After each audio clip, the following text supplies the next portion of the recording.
Hello everyone, I welcome you all to GK Ocean YouTube channel. आज के इस video में हम लोग डिस्कस करने वाले हैं मैथ्स से रिलेटेड कुछ बहुत ही इंपॉर्टेंट 6 क्वेश्चन जो कि आपके आने वाले एग्जाम के लिए इंपॉर्टेंट है। एक क्वेश्चन मैं आपसे पूछूंगी होमवर्क के रूप में, आपको इसका आंसर कमेंट सेक्शन में देना होगा। तो चलिए हम लोग अपना आज का डिस्कशन स्टार्ट करते हैं। मैथ्स के और वीडियोज़ चैनल पर ऑलरेडी अपलोडेड है, उनकी प्लेलिस्ट भी बनी हुई है। तो पहला क्वेश्चन है, जैसा कि आप देख रहे हैं, देखिए आज बहुत ही बेसिक क्वेश्चन को डिस्कस किया जाएगा। ठीक है, तो एक पात्र के 3/7 भाग को भरने में 1 मिनट लगता है, तो पूरे पात्र को भरने में कितना मिनट लगेगा। क्वेश्चन फिर से पढ़िए ध्यान से। एक पात्र के 3/7, ठीक है, 3/7 भाग को भरने में 1 मिनट लगता है, तो पूरे पात्र को भरने में कितना समय लगेगा। बहुत ही इजी क्वेश्चन है, कितना मिनट लगेगा। सबसे पहले देखिए क्वेश्चन में कह रहा है कि 1 मिनट में पात्र का भरा गया भाग कितना है। 1 मिनट में भरा गया पार्ट कितना है, 3/7। इस तरह का क्वेश्चन आए तो आपको क्या करना होगा, तो पूरे पात्र को भरने में कितना मिनट लगेगा। बहुत ही सिंपल है, तो पूरे पात्र को भरने में लगेगा 1/3/7, यानी कि 7/3। ठीक है, इस तरह का ये क्वेश्चन है, बहुत ही सिंपल था, तो ये हो जाएगा 7/3।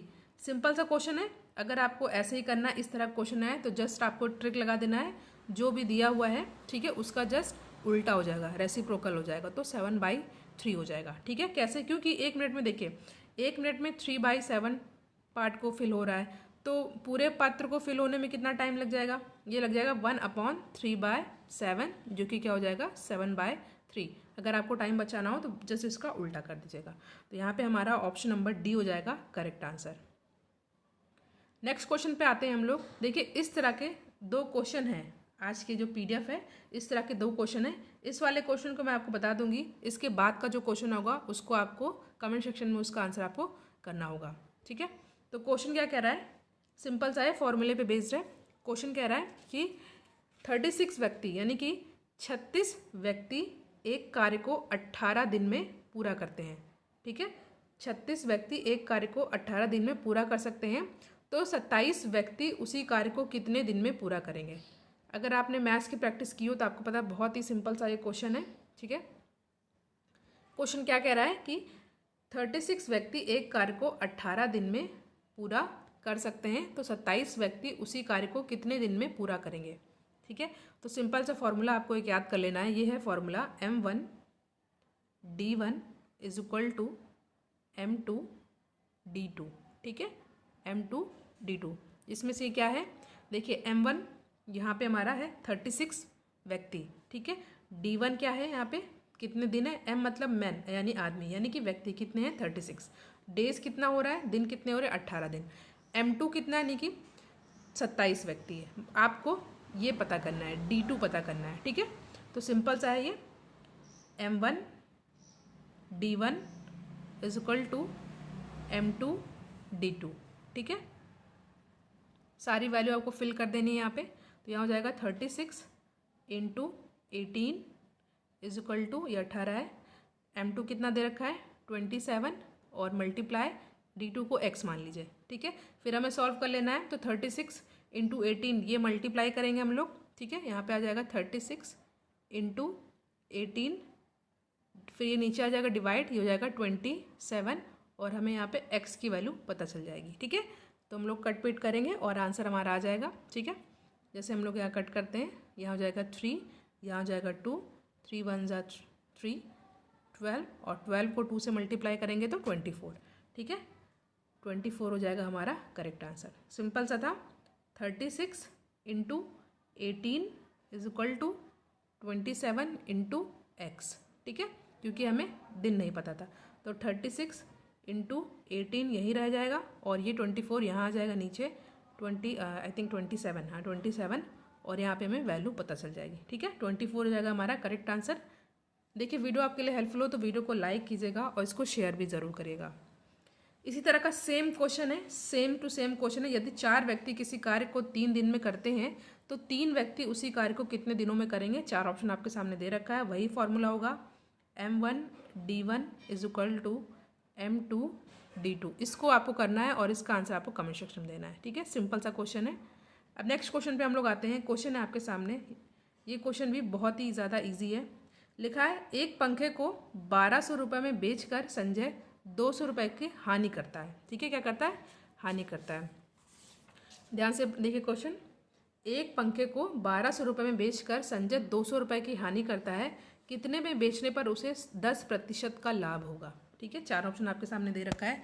देखिए सबसे पहले आपको इसमें जो है बेच करना, ठीक है, बेचना दे रखा है, यानी कि यहाँ पे जो है आपका क्रय मूल्य पहले आपको निकालना है, ठीक है। कितने में उसने खरीदा था, तो खरीदने के लिए पहली बात तो उसने जो है 200 रुपये की हानि ली है और उसने 1200 में बेचा है, तो इसका जो क्रय मूल्य हो जाएगा, ठीक है, कॉस्ट प्राइस, वो हो जाएगा 1200। कितनी थी? 1200 प्लस 200, ठीक है, यानी कि 1400, ठीक है। ये हमें क्या निकल आया? क्रय मूल्य निकल के आ गया। अब आपसे क्वेश्चन में पूछ रहा है कि कितने में बेचने पर उसे 10% का लाभ होगा, क्योंकि हमको यहाँ पे क्रय मूल्य पता चल गया। याद रखिएगा ये है 1400, 1200 में 200 को ऐड किया तो ये आ जाएगा हमारा 1400, ठीक है। अब आगे क्या पूछ रहा है कि हमें कितने में बेचने पर उसे 10% का लाभ होगा।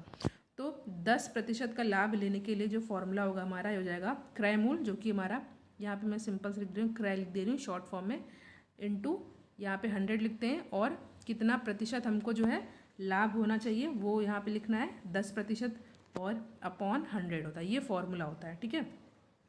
तो ये हो जाएगा क्रय मूल्य इंटू 100 प्लस यहाँ पे 10% अपॉन 100, तो जाएगा 1400 इंटू प्लस किया तो 110 अपॉन 100, ठीक है। तो इसके बाद हम अपना यहाँ पे ये इससे कैंसिल हुआ, उसके बाद ये इससे कैंसिल हुआ, और फिर हम लोग मल्टीप्लाई करेंगे तो 1540, तो यानी कि हमको 1540 रुपये में उसको बेचने पर उसको 10% का लाभ होगा, ठीक है। तो ऑप्शन नंबर डी हो जाएगा यहाँ पे हमारा करेक्ट आंसर। सिंपल सा क्वेश्चन था ये वाला, और भी सिंपल है। क्वेश्चन कह रहा है यदि 10 पुस्तकों का विक्रय मूल्य 12 पुस्तकों के क्रय मूल्य के बराबर है तो लाभ प्रतिशत कितना होगा। बहुत ही ज़्यादा इजी क्वेश्चन है, बहुत ही। यदि 10 पुस्तकों का विक्रय मूल्य 12 पुस्तकों के क्रय मूल्य के बराबर है तो लाभ प्रतिशत कितना होगा, ठीक है। तो मान लेते हैं कि एक पुस्तक का क्रय मूल्य 1 रुपये है, 1 book is equal to 1 rupees, ठीक है। 1 book is equal to 1 rupees, तो 10 book is equal to 10 rupees, ठीक है। तो यानी कि जब 10 पुस्तकों को बेचा गया, लिखा है 10 पुस्तकों को विक्रय मूल्य 12 पुस्तकों के क्रय मूल्य के बराबर है, ठीक है। यदि 10 पुस्तकों का विक्रय मूल्य 12 पुस्तकों के क्रय मूल्य के बराबर है तो 10 पुस्तक बेचने पर उसे 2 रुपये का प्रॉफिट हो रहा है ना, क्योंकि एक बुक 1 रुपये की है, तो 10 बुक जो है वो 12 रुपये में बेच रहा है, तो उसे 2 बुक का प्रॉफिट हुआ, यानी कि 2 रुपये का उसको फ़ायदा हुआ, ठीक है। तो इसके बाद आपको क्या निकालना है? 2 रुपये का जब लाभ हुआ है तो आपको लाभ प्रतिशत निकालना है। तो लाभ प्रतिशत क्या होता है? जितने का लाभ हुआ है वो, ठीक है, और कितनी बुक है वो इंटू 100, ठीक है। तो ये हो जाएगा आपका 20%। सिंपल सा क्वेश्चन था। देखिए मैं फिर से बता देती हूँ। देखिए 10 पुस्तकों का विक्रय मूल्य पर 12 पुस्तकों के क्रय मूल्य के बराबर है, यानी कि एक बुक जो है 1 रुपये के, एक बुक जो है 1 रुपये में है, तो 10 बुक जो है 10 रुपये में होगी, ठीक है। उसे और 10 को बेच रहा है तो 12 पुस्तकों का क्रय मूल्य मिल रहा है, यानी कि 10 पुस्तकों को बेचा तो 2 रुपये का प्रॉफिट हुआ। और प्रॉफिट परसेंटेज निकालने के लिए हम लोग का फॉर्मूला होता है प्रॉफिट अपॉन कितनी बुक है, ठीक है, मतलब कितनी बुक, 10 बुक की जो प्राइस वो, और यहाँ पे 100, तो ये हो जाएगा आपका 20%, ठीक है। नेक्स्ट क्वेश्चन है, यदि राजदीप 80,000 रुपये में एक मोटरसाइकिल खरीद कर उसे 60,000 में बेचता है तो उसका हानि प्रतिशत क्या होगा। बहुत ही ज़्यादा इजी क्वेश्चन है ये। क्वेश्चन क्या कह रहा है? राजदीप है वो 80,000 रुपये में एक मोटरसाइकिल को खरीद कर उसे 60,000 में बेचता है तो उसका हानि प्रतिशत क्या होगा। फॉर्मूला आप लोग याद कर लीजिए, हानि प्रतिशत यानी कि लॉस परसेंटेज कैसे निकालते हैं? क्रय मूल्य माइनस विक्रय मूल्य, ठीक है, विक्रय मूल्य अपॉन यहाँ पे क्रय मूल्य, ठीक है। सिंपल सा फिर से फॉर्मूला लिख लेते हैं। परसेंटेज हानि प्रतिशत निकालने के लिए है ये हो जाएगा 80,000 माइनस 60,000 एक सेकेंड, जगह नहीं है। 80,000 में से हम लोग 60,000 माइनस कर देंगे अपॉन 80,000, ठीक है। इसको हम लोग सॉल्व करेंगे और यहाँ पे फिर 100 से मल्टीप्लाई, तो ये आ जाएगा हमारा 25%, ठीक है। तो यहाँ पे हमारा ऑप्शन नंबर ए हो जाएगा करेक्ट आंसर। सिंपल था।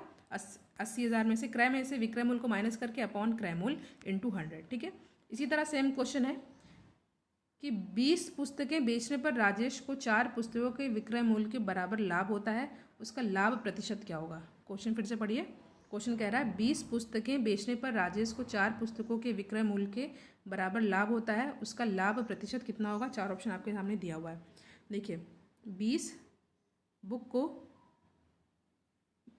बुकों का यानी कि 20 पुस्तकों का क्रय मूल्य जो है ये 16 पुस्तकों के विक्रय मूल्य से बराबर है, ठीक है। क्वेश्चन में दे रहा है, ठीक है। क्वेश्चन क्या कह रहा है कि 20 पुस्तकों का क्रय मूल्य, ठीक है, 20 पुस्तकों का क्रय मूल्य जो है 16 पुस्तकों के विक्रय मूल्य के बराबर है। यहाँ बी मतलब बुक लिख दे रही हूँ, ठीक है। तो लाभ प्रतिशत यानी कि प्रॉफिट परसेंटेज कितना होगा, तो यानी कि 20 माइनस 16 अपॉन 16 इंटू 100, ठीक है।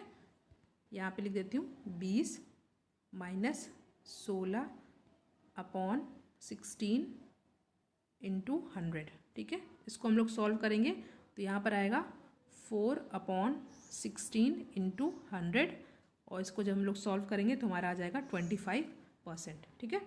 25% यही हमारा आंसर जो कि ऑप्शन नंबर सी में है। तो यहाँ पे हमने मैथ्स के इंपॉर्टेंट क्वेश्चन को डिस्कस किया।